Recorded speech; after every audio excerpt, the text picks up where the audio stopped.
11வது கேள்வி. ஃபாரடேயின் மின்காந்த தூண்டல் பற்றிய விதி.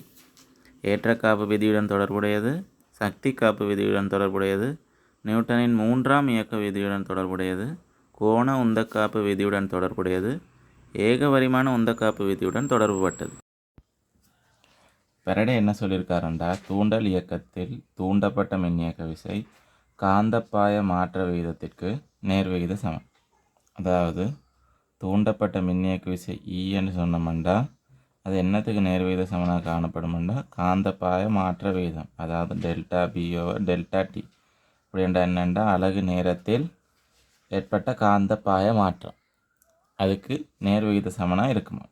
அதாவது என்னென்னா நாங்கள் ஏதாவது ஒரு இயக்கத்தை செஞ்சு அதன் மூலமாக காந்தப்பாய மாற்றத்தை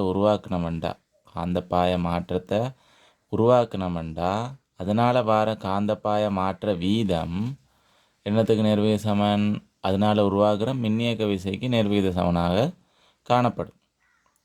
அப்படியண்டா இங்கே என்ன நடக்குது, நாங்கள் செய்கிற இயக்கத்தால் செய்கிற வேலை மின்சக்தியாக மாற்றப்படுது. அதாவது எங்களோட பொறிமுறை